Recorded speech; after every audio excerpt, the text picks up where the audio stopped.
friends, this is Crafty Carolyn. This is a special video out for my favorite Facebook crafting club, Cricut Design Space. I posted a picture on the Facebook page of what I'm calling faux stamping. So this technique is for all you gals out there and guys that like to watercolor using stamps and maybe an aqua pen and your ink and coloring them in. So that technique requires you to use a stamp, then stamp it in with StazOn ink, which is waterproof, and so it's not going to bleed all over your project, and it's going to give you those wonderful, beautiful results that you would like.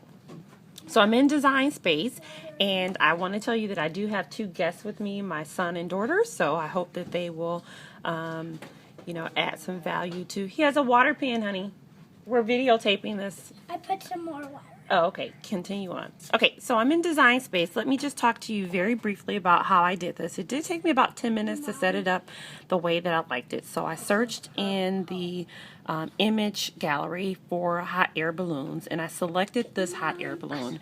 As you can see, it has multiple layers that I'm not really concerned with because the eyeball is crossed out, so I'm not going to be using those. I did take the image at the size, it's probably about 3 inches or so, and I duplicated it. And the bottom layer is the layer that's going to cut, and the top layer is going to be the layer that's going to draw on there. So those white lines are the lines that are going to be drawn on my paper. So I'm going to move you over to my Cricut Explorer, and I already have it set up. And I want to talk to you a little bit about the size of the stylus, and you can see that it does taper down at the end. Inside of your housing is a little claw-like feature, and it's sort of a spring. So in my opinion, is that any item that's about the size of the stylus is going to fit, because when you load your stylus in, you kind of push it down and you can kind of feel that something is holding on to it. So I think it's kind of a claw is what I'm calling, because that's what it looks like. It actually looks like, if you do any cake decorating, some of the nozzles for cake decorating. Yellow.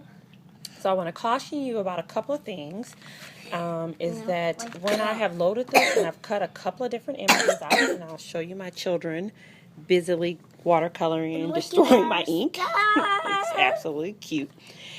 And so one time when I loaded the pen in, I pressed so hard that something popped. So a little tiny piece of plastic popped out. So, you know, this is at your own risk, and be gentle with the machine.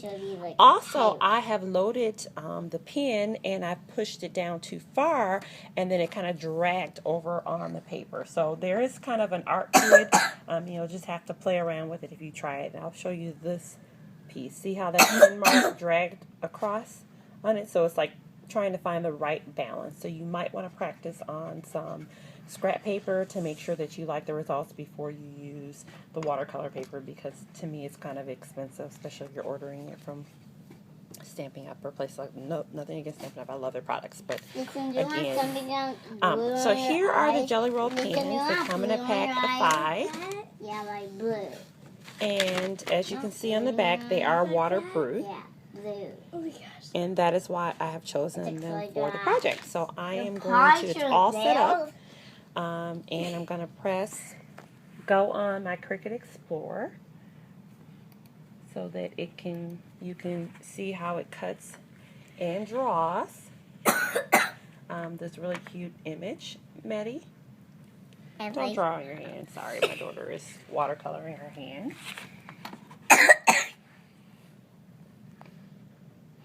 We live in Wisconsin, and it's been so cold, so everybody in the family has passed around a little bit of virus. So here it is.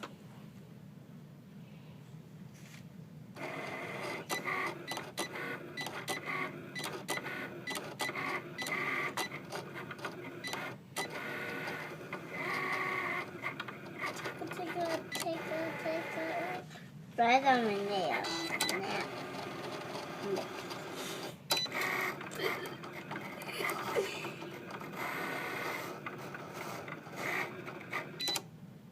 Fantastic.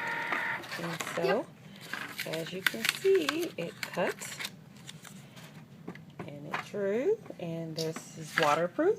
So Maddie, can you paint this? Okay. You see how there's no Oh. bleeding right there? So I hope you like this little tutorial by our family. Thanks a lot.